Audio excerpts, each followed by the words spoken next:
Voilà. On est en présence d'un très très grand Rav d'Israël, qui est le Rav de Tzfat, le Rav Shmuel Eliyahu, et Rav lo mevin. Ani rak omer shvachim. Et qui est lui-même le fils d'un des Gdolei Hador, d'un des grands de notre génération. Son père était le Rav Mordechai Eliyahu, qui était en même temps un grand Mekoubal, c'est-à-dire un maître qui était capable de comprendre et d'enseigner les secrets de la Torah, en même temps qu'un grand Posek, c'est-à-dire que son père avait le mérite d'être à la fois un géant de la Torah et dans la loi et dans la compréhension profonde des secrets de la Torah.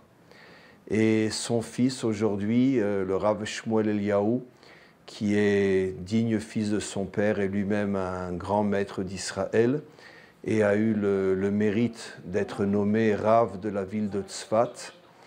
Et on va donc lui poser quelques questions. אני רוצה לשאול כמה שאלות לרב, לא להטריח יותר מדי.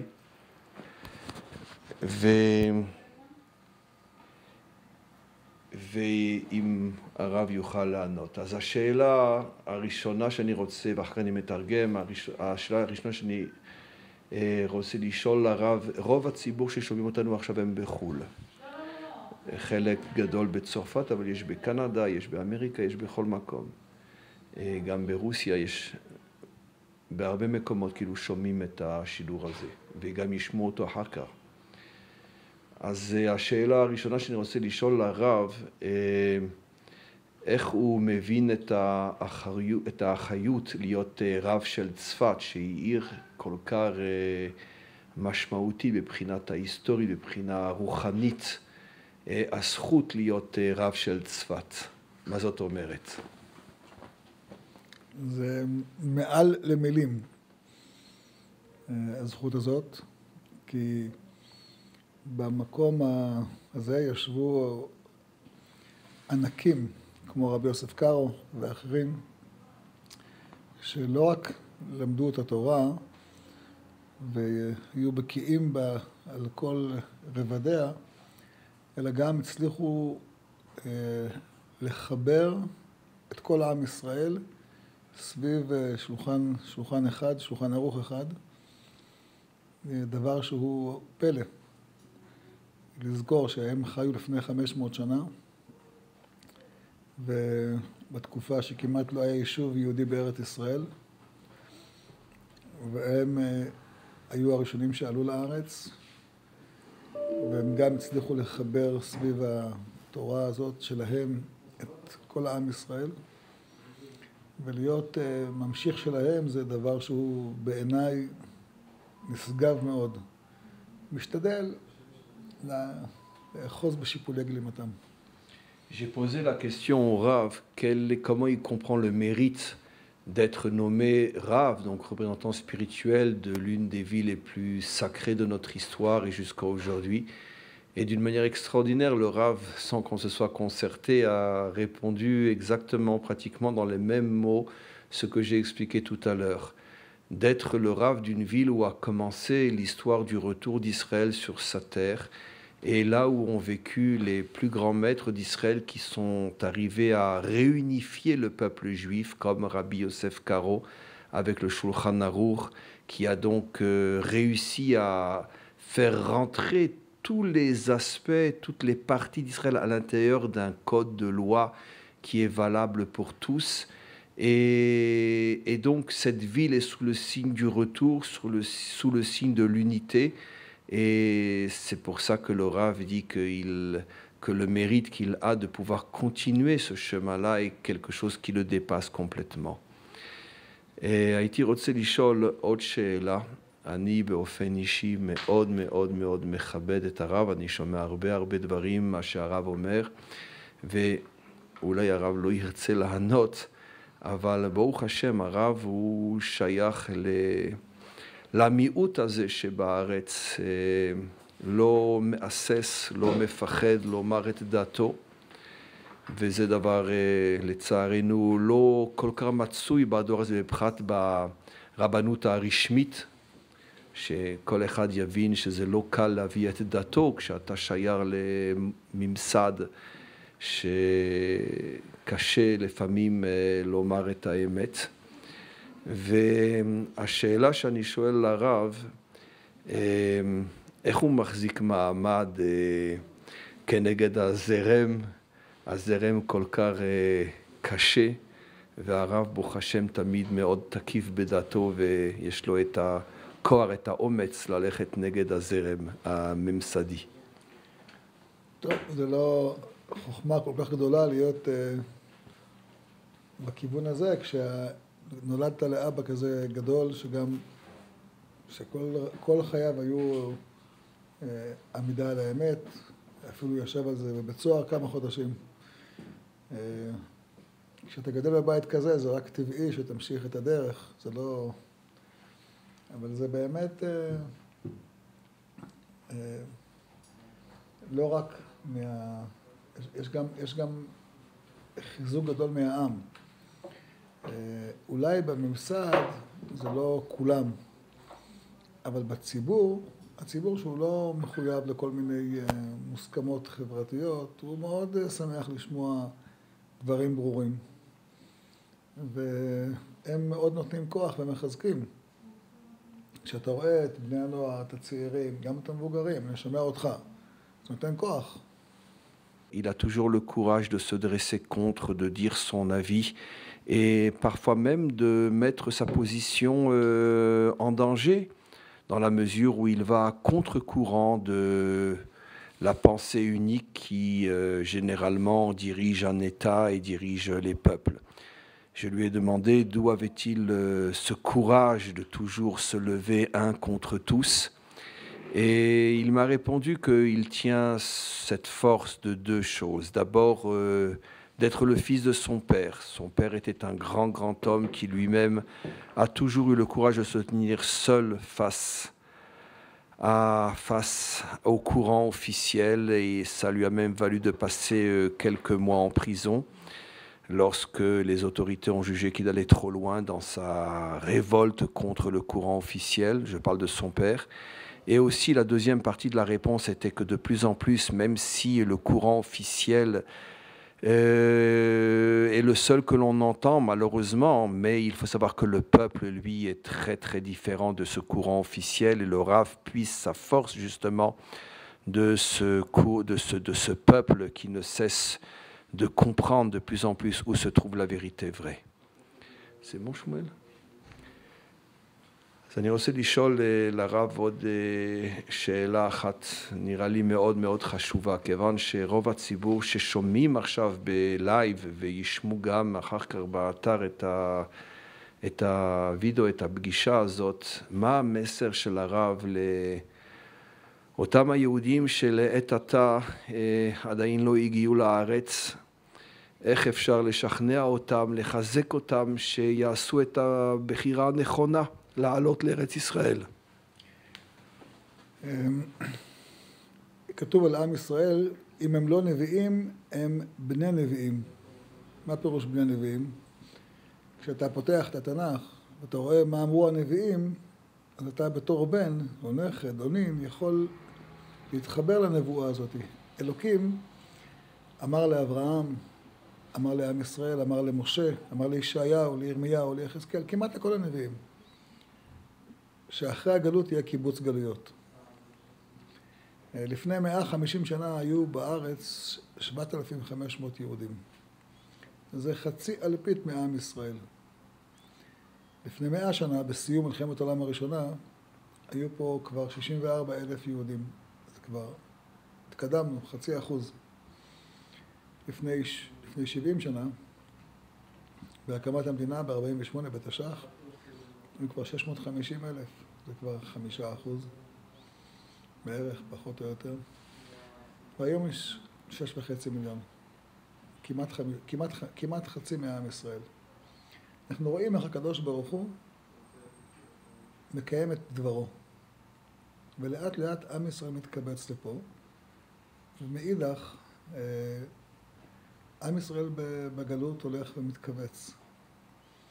מתכווץ בגלל התבוללות, בגלל חוסר ילודה, בגלל מסיבות שונות. חכם עיניו בראשו. אם הוא מסתכל עוד 20 שנה קדימה, עוד 30 שנה קדימה, אז הוא יכול להבין שהקדוש ברוך הוא ימשיך לקיים את מה שהוא עשה. כבר הוא התחיל. יש פסוק אומר, אנוכי אשביר ולא הוליד. אני התחלתי תהליך ואני לא אסיים אותו. ברור שאלוקים ימשיך את התהליך. וזה לא רק עלייה, זה גם בניין ירושלים, ובניין ערי ישראל, וכלכלה מפותחת, וחקלאות מפותחת, וצבא חזק, וטכנולוגיה מתפתחת. הכלכלה של ישראל עברה את צרפת לפני 2 ואת אנגליה לפני שנה, והמשיכה לדהור קדימה. והחכם עיניו בראשו להבין שפה יש לנו עלייה גדולה של עם ישראל בדרך. לא רק במספר, בכמות, אלא גם באיכות. מי שרוצה להצטרף לגאולה, יבוא לפה. אלוקים רומז לנו, אין לנו מקום בצרפת. גמרנו, נגמר הגלות. נגמר צרפת, נגמר אירופה. נשאיר אותם לאירופאים או למוסלמים, מי שרוצה שיהיה שם. המקום שלנו הוא פה. בואו לפה. אוהבים אתכם, מחכים לכם, מיד. J'ai bien sûr posé la question au Rav, quel est le message qu'il peut adresser à toutes les personnes qui, pour l'instant, n'ont pas encore fait le bon choix, qui est de laisser l'exil derrière eux et de monter, et de venir s'installer en Israël. Comment les convaincre? Comment leur expliquer? Quel est son message? Et le Rav a commencé à tout simplement nous ouvrir les yeux sur le processus historique qui a commencé, comme on l'a expliqué d'ailleurs tout à l'heure, il y a quelques siècles, et qui ne cesse de prouver, année après année, que véritablement la main du Maître du monde est dans ce processus, et qu'il est clair, absolument clair, qu'il a décidé de reconstruire son peuple sur sa terre et de l'amener jusqu'au port de la délivrance. Le Rav a expliqué, il y a encore un siècle, un peu plus, un peu moins, il n'y avait que quelques dizaines de milliers de juifs en Israël. Et au fur et à mesure, ils ont augmenté, et on voit que le nombre ne cesse de grandir. Au même moment que le nombre de juifs ne cesse d'augmenter en Israël, les communautés juives en Chutz Laaretz, en dehors de notre terre, sont en péril, pas seulement en péril physique, mais surtout en péril démographique. Il y a de plus en plus d'assimilation. Il y a des pays comme aux États-Unis où il y a 70% de mariages mixtes. Les Juifs, partout où ils sont, ne vont pas en augmentant, mais au contraire en diminuant. Les communautés de province s'éteignent les unes après les autres. L'Europe elle-même n'est plus ce qu'elle était. Le monde change et c'est clair que le processus est évident. L'avenir d'Israël est en Israël. Et celui qui est véritablement conscient de la volonté du Maître du monde, comment peut-il encore tourner le dos à cette volonté en continuant à faire comme s'il ne voyait rien, comme s'il ne comprenait rien? Le seul avenir pour un juif est d'être ici en Israël. Le Rav a rajouté que l'on voit que ce n'est pas seulement sur le plan démographique que l'on voit que la majorité des juifs se retrouvent aujourd'hui en Israël, à tous les niveaux, sur le plan social, sur le plan technologique, sur le plan économique, sur le plan militaire. Dans tous les domaines, on voit que ce pays progresse et petit à petit arrive à être l'une des nations phares de ce monde moderne dans tous les domaines, ce qui prouve donc que véritablement la volonté d'Hachem se trouve ici et que tout celui qui respecte la volonté d'Hachem doit lui aussi se trouver ici. השאלה האחרונה לרב, מה הרב אומר על התפתחות הרוחנית של מדינת ישראל, או יותר נכון של עם ישראל? האם אנחנו רואים שבאמת עם ישראל חוזר למקור האמיתי שלו, לזהות האמיתית שלו, ליהדות האמיתית, הצרופה והטהורה, התורה של ארץ ישראל? או אפשר לומר שאולי אדרבה להפך, עם ישראל מתרחק, עוזב יותר, צר יותר מהזהות האמיתית שלו. מה הרב אומר? המספרים מדברים. כשאנחנו הגענו לצפת לפני יותר מ-20 שנה, אז כל הרחוב הראשי היה פתוח בשבת, ומכרו פה חנויות לא כשרות.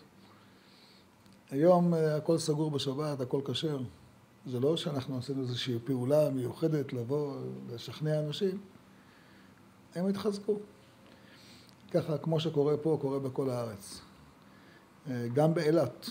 מי שהיה באילת חושב שזאת אולי עיר תיירות והכי רחוקה מיהדות, אבל זה ממש לא כך. יש מחקרים שעושים אותם ברצף כבר 20 שנה, ומסתבר שעם ישראל יותר שומר שבת, יותר אוכל כשר, יותר שומר מצוות, וגם בבתי הספר. רואים את זה פה בצפת, אבל זה בכל הארץ ככה. כל שנה הציבור הדתי עולה בעוד 3%. וזו התחזקות לא רק של הילודה, זו התחזקות שיש המון המון תשובה בעם ישראל. אני בשבת האחרונה הייתי בשבת של בעלי תשובה. מדהים, אנשים חכמים וטובים ויפים בכל הארץ מתחזקים. ויש תהליך של הקדוש ברוך הוא הבטיח, אחרי קיבוץ גלויות, הזיתי עליכם מים טהורים וטהרתם, ואנחנו רואים את זה בחוש. J'ai demandé au Rav comment qu'il voyait l'avenir du peuple juif en Israël. Est-ce qu'il y a un plus grand retour vers l'identité juive authentique liée à la Torah? Ou bien au contraire, on pourrait dire que comme partout dans le monde moderne, le peuple juif aurait tendance à s'éloigner de sa véritable identité. Et bien évidemment, le Rav a répondu qu'il suffit d'ouvrir les yeux pour voir ce qui se passe dans ce pays pour se rendre compte que notre peuple ne se renforce pas uniquement sur le plan matériel, mais aussi et surtout sur le plan spirituel. Il y a de plus en plus partout, dans toutes les villes, même celles que l'on pensait le plus éloignées de la Torah, comme des villes comme Eilat ou ailleurs, où on se rend compte qu'il y a un retour énorme, que le peuple juif a soif, que le peuple juif a besoin de revenir vers son identité, et que tout ce qui semblait impossible il y a encore quelques années ou quelques décennies devient une réalité aujourd'hui. Notre peuple n'est pas seulement en train de revenir matériellement, physiquement sur sa terre, mais un véritable processus de teshuva, de retour authentique, intérieur et profond se passe jour après jour et se renforce sur notre terre. ואולי באמת השאלה האחרונה, איך הרב רואה, או יותר נכון, מה הרב חושב שאנחנו צריכים לעשות כדי לזרז את הגאולה? יש פסוק שאומר, מרחוק השם נראה לי, ואהבת עולם אהבתיך. וזה פסוק שמופיע בהרבה מקומות, במילים שונות, שבו עם ישראל חושב שהקדוש ברוך הוא רחוק. ותאמר ציון עזבני השם והשם שכחני. עם ישראל חושב שאלוקים שכח אותנו. אומר השם, אני אוהב אתכם אהבת עולם.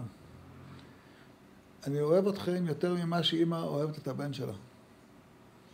אני אוהב אתכם, אתם כמו העיניים שלי.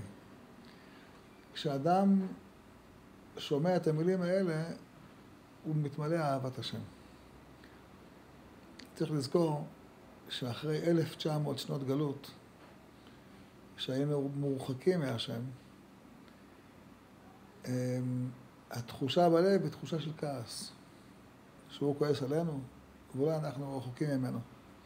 הגמרא אומרת, יש כמו מחיצת ברזל בין ישראל לאביהם שבשמיים. אבל זהו, נשברה המחיצה.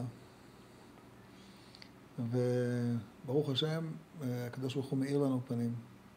וצריכים רק לפתוח את הידיים ולקבל את הארת הפנים הזאת. ממש כך. כמו שאומר דוד המלך, אם לא שיביתי ודוממתי נפשי כגמול עלי אמו. אומר דוד, אני נותן לעצמי להרגיש את החיבוק של אלוקים. כמו תינוק שם, לקבל את החיבוק של אמא שלו. אלוקים מחבק אותנו עכשיו, משפיע עלינו טובות. רק לחוש אותם, לקבל אותם. לקבל את אותה אהבה גדולה, את אותה אהבת עולם. להרגיש את האהבה כאשר יישא איש את בנו. ממש את זה. זה העבודה שצריך לעשות. זה בעיקר בלב.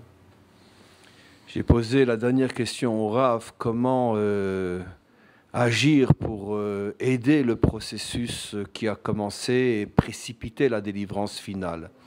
Le Rav a répondu quelque chose d'extraordinaire.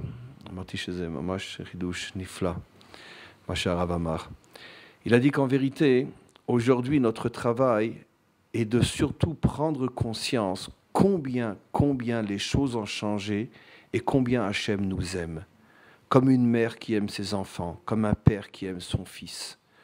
En vérité, il est vrai que pendant des siècles, en exil, on pouvait, et d'une certaine manière justifier, on pouvait avoir l'impression que le maître du monde était fâché contre nous, en colère contre nous, et que d'une certaine manière, il nous avait, entre parenthèses, abandonnés.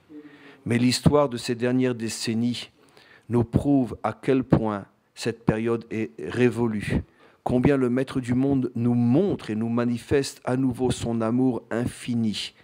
Simplement que on s'est tellement habitué à le penser en colère contre nous qu'on ne se rend plus compte à quel point il nous dispense des bienfaits inimaginables dans tous les domaines, matériels, spirituels, à combien nous sommes à présent dans une période inimaginable où jamais le maître du monde, en tous les cas depuis si longtemps, n'a manifesté d'une manière tellement visible l'amour qu'il a pour son peuple. Il suffit de voir tous les miracles qui se produisent chaque jour ici, en Israël, sur le plan matériel et sur le plan spirituel.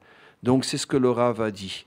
Être conscient de l'attente du maître du monde à notre égard, prenez conscience que l'exil est fini, prenez conscience que je vous aime, prenez conscience que je suis comme une mère qui veut véritablement que son enfant sente à quel point il est aimé. Toda rabba larav, ani beshem kol התלמידים השומעים היום ובימים הבאים אני רוצה שוב לומר בשם כולם עד כמה אנחנו צריכים שירבו בישראל רבנים כמוכם שהם באמת הגאווה של עם ישראל. אנחנו מאוד מאוד מכבדים, אוהבים רבנים כאלה, כן ירבו. ובעזרת השם שכולנו ביחד נזכה לקבל פני המשיח, אמן וכן יהי רצון. J'ai dit combien je faisais partie de ceux qui avaient un très très grand respect, une très très grande admiration pour le Rav Shmuel Eliyahu, pour son dévouement pour le peuple juif, comme je l'ai dit tout à l'heure, pour son courage d'aller contre le courant et d'être un exemple véritablement pour tous ceux qui comprennent que la vérité est au-dessus de tout et avoir la force et le courage de toujours vivre, dire et vivre la vérité. Amen vechen yiratzon. Toda rabba, Rav, toda rabba.